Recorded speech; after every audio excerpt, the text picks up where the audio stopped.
Zajmiemy się drugą pośród 5 pieśni należących do cyklu Oblicze Morza Romualda Twardowskiego. Pieśń nazywa się Jeden z widoków morza i tekst do tej pieśni został napisany przez Jacka Łukasiewicza. Podobnie jak w pieśni pierwszej musimy naturalnie bardzo dokładnie ten utwór wstudiować, nauczyć się dźwięków. Ja muszę się przyznać, że z tym utworem oraz z Korsarzem, który jest na samym końcu tego cyklu, miałem najwięcej problemów z nauką, szczególnie właśnie pierwszej linii melodycznej.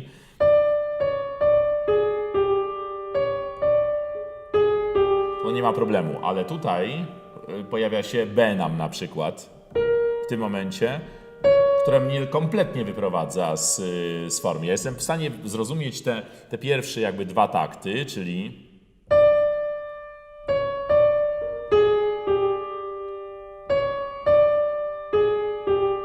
ale tutaj jestem troszeczkę zagubiony, bo się pojawia jakby kompletnie nowa, w moim mniemaniu, harmonia. Oczywiście to nie jest nowa harmonia, to jest pewna szczególna harmonia wymyślona przez mistrza Twardowskiego. Tak jak mówię, bardzo ważne. Fala o fale, kolejno przebij. Chciałoby się śpiewać bija, chciałoby się być może H zaśpiewać, a tu jest B. J musi być na wysokości cis. Mówiliśmy o tej w pierwszej pieśni, nie będę się powtarzał. I gdzieś w ramach tej melodii się tutaj w ogóle w całej pieśni poruszamy. Ta pieśń jest bardzo energiczna, bardzo niespokojna. Widać, że chodzi tutaj o jakiś sztorm. Widać, że chodzi o jakąś burzliwą sytuację na tym morzu. Czyli zupełnie inną niż w pierwszej pieśni, gdzie mówiliśmy o zapachu rożku i o spokojnym morzu. Morze jest dzisiaj smutne, prawda? Czyli jest spokojne.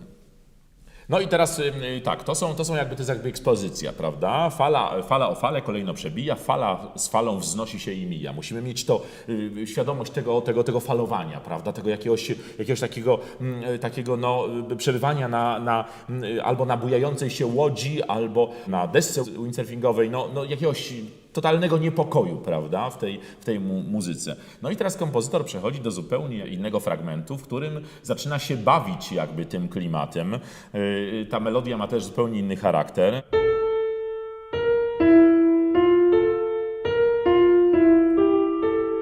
Można powiedzieć, dość normalna melodia, prawda? I słowa, które należą do tej melodii, to jest tańczy, wije, czerni się i mieni, prawda? Czyli gdzieś jest jakiś rodzaj zakamuflowanego smutku w tym, ale również z drugiej strony jakiejś zadziorności, zabawy. Charakter jest zupełnie inny. Tak? W pierwszej frazie o tych falach mamy do czynienia z ogromnym niepokojem, tak w tej drugiej frazie gdzieś przez to tańczenie i wicie się tej fali mamy tak jakbyśmy mieli do czynienia z żywą postacią. Tańczy, wije, czerni. Czerni też, proszę, czerni dobrze mówić, tak? Tańczy, wije, czerni się i mieni. W normalnej sytuacji nie potrzebuję tej oddechu, także proszę nie brać. To jest też jakby jedna całość powinna być. Dość smutna melodia. I konkluzja, prawda, o tej fali, która tańczy, wije. To ocean o późnej jesieni. Czyli już osadzamy się w tej całej historii. Jest jakaś burzliwa sytuacja morska, jakiś właśnie sztorm, jakaś zawieja, są ogromne fale. Jest gdzieś ten smutek drugiej frazy związany właśnie z kształtem tej fali, z jej jakby takim prawie ludzkim zachowaniem i dochodzimy właśnie do konkluzji. To ocean o późnej jesieni, czyli jest to opowieść o późnej jesieni, czyli o starości, prawda? Tak ja to sobie traktuję. No i przechodzimy do takiej wersji, do takiego fragmentu bardziej epickiego. Chłodno brzęczy morze ciekłą stalą. To jest bardzo pięknie napisane przez poetę. Można sobie wręcz wyobrazić, jak się wypowie te słowa morze. Chłodno brzęczy morze ciekłą stalą, prawda? Bardzo to jest ładne i bardzo takie obrazowe. Można sobie od razu tę ciekłą stal, czyli jakąś rtęć, powiedzmy, taki ciekły metal wyobrazić, słuchając tych wyrazów. I musimy to oczywiście wykorzystywać, prawda? Chłodno chłodno brzęczy morze ciekłą stalą, stalą. Prawda? Musimy sobie to śpiewywać tak, żebyśmy mieli świadomość tych wyrazów. W tej muzyce współczesnej bardzo często kompozytorzy bawią się samym kształtem wyrazu jako takiego. Jest to również dość smutna melodia, biorąc wszystko pod uwagę. Smutna i taka jakaś przeszkadzająca nam, prawda? Przez to A i gis tutaj. Ciekłą stalą, Prawda? Gdzieś nam to przeszkadza. Ta melodia się w zasadzie powtarza, ona się troszeczkę zmienia rytmicznie, ale opowiada jakby o tej samej rzeczy, bo się dowiadujemy, co jest tą ciekłą stalą. widok przerwie samotny kaszalot. Ale jest jakby ta sama melodia, prawda? Ona jest troszkę odwrócona na końcu, ale to jest ten sam wariant tej samej melodii. Czyli ten kaszalot jeszcze wpisując się w tę wijącą, ciemną falę, prawda, która jest wyrazem tej późnej jesieni i ten samotny kaszalot, który właśnie ma kolor stalowy, brzęczy, chłodno brzęczy morze ciekłą stalą. To wręcz charakter jest powiedziałbym taki stalowo-siny, prawda, w tym wszystkim. Kolejna fraza, morze mu użycza swego tonu, on przerywnik na obliczu oceanu. To jest jakby rozwinięcie tej opowieści o tym naszym kaszalocie. Jest próba wysnucia wniosku na temat tego, czym ten kaszalot właśnie w tym zjawisku morskim jest. On jest przerywnikiem na obliczu oceanu. Cała ta opowieść służy do tej pory służy jakby do pokazania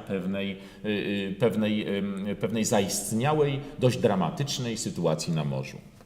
I teraz przechodzimy do nas w tej całej sytuacji, prawda? To muzyka się diametralnie zmienia. To jest tak, jakby nagle z takiej ogromnej burzy zrobiła się jakiś drobny wietrzyk, albo to morze się uspokajało, te fale maleją, prawda? To jest wyraźnie zaznaczone również w akompaniamencie, tutaj w przedostatnim systemie na tej stronie. I nasze takie wtrącone zdania, a my w górę, my w dół, my w boki, a my w górę, my w dół, my w boki, prawda? Czyli taki obraz jakby pewnego uspokojenia się całej sytuacji i takiej krótkiej fali, prawda? Ona się zmienia. To jest dość prosta melodia, ona się obraca cały czas wokół. A my w górę, my w dół, my w boki, a my w górę, Dwa razy musimy to inaczej wykonać. a my w górę, my w dół, my w boki. I pewna pretensja do całej sytuacji w następnym takcie, forte. Niegłęboki nasz lot, niewysoki, drwią i kpią z nas, prawda? Czyli pewna pretensja, pewne poczucie niesprawiedliwości, prawda? Że my gdzieś jesteśmy wyrazem ośmieszenia w tej całej sytuacji, powodem do śmiechu, że ta cała przyroda się z nas w jakiś sposób śmieje. Niegłęboki nasz lot, niewysoki, drwią i kpią z nas. Ten nie zaginie, kto utrzyma się na tej równinie. Czyli tak by morze kpiło z nas, z tego lądowego szczura, jakim jesteśmy, nie jesteśmy stworzeniem morskim, które próbuje właśnie w tej łupince swojej łódeczki na morzu przetrwać, prawda? Tylko ten nie zaginie, kto utrzyma się na tej równinie. Oczywiście równina jest również prześmiewcza, bo to nie jest równina. Morze nigdy nie jest równiną, rzadko się zdarza, jak nie ma kompletnie wiatru, wtedy mamy płaskie morze. Ale tutaj nie chodzi o równinę, bo my w górę, my w dół, my w boki, prawda? Czyli ta równina to jest również wyraz kpiny, drwiny z tego naszego zachowania, z tej naszej próby pokonania tego żywiołu, jakim jest ocean. Kto utrzyma się na tej równinie. Dlatego ta triola, która jest napisana tutaj na stronie 11, ona może być naprawdę dość długo śpiewana, ponieważ ona jest triolą prześmiewczą i dążymy do E, to jest już dość wysoki dźwięk, jak na ten cykl pieśni, prawda? W zasadzie można jeszcze równinie, jeszcze można crescendo robić, dlatego że fortepian od nas to wszystko przejmuje. Ta część jest częścią taką rozwijającą się od bardzo małej frazy, od krótkich fraz, od takich wtrąconych, a my w górę, my w dół, my w boki, poprzez tę konkluzję o drwinie, poprzez to takie poczucie właśnie ośmieszenia się i poprzez próbę zmierzenia się z tą drwiną, czyli próbę walki o swoje jednak. Wracamy do początku pieśni, do powtórzenia. W zasadzie ta część jest z wyjątkiem dwóch dźwięków, które się za chwilę pojawią na kolejnej stronie, jest w zasadzie powtórzeniem początku tej pieśni. Oczywiście powinniśmy starać się wykonać to odrobinę inaczej niż na początku.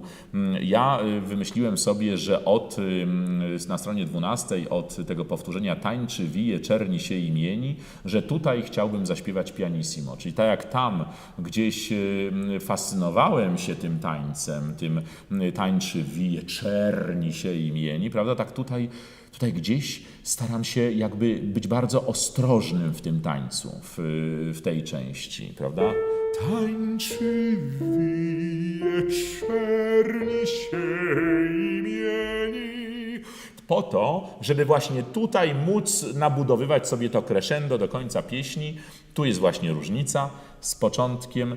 Tutaj w tym miejscu, w początkowej wersji, proszę na to bardzo uważać, mamy D, a w tym wypadku mamy fis, prawda? Po to, żebyśmy mogli to fis potem rozwinąć do D w naszej kodzie na końcu tej pieśni. Na pewno zakończenie jest dość dramatyczne, żeby nie powiedzieć wręcz operowe. To ocean o późnej jesieni, jesieni. Kompozytor chciałby jakby mieć fortissimo już na sylabie się z wyrazu jesieni. Ja uważam, że zawsze korzystniej jest spróbować w takiej sytuacji zrobić crescendo przez te dwa takty. I do czego również Państwa zachęcam. Będę zachęcał również mojego partnera, czyli pianistę, do tego, żebyśmy zaczęli to jednak no nie z takiego wysokiego C tutaj, tylko żebyśmy troszeczkę postarali się jednak te trzy ostatnie takty rozwinąć. Zakończyć powinniśmy równo z pianistą.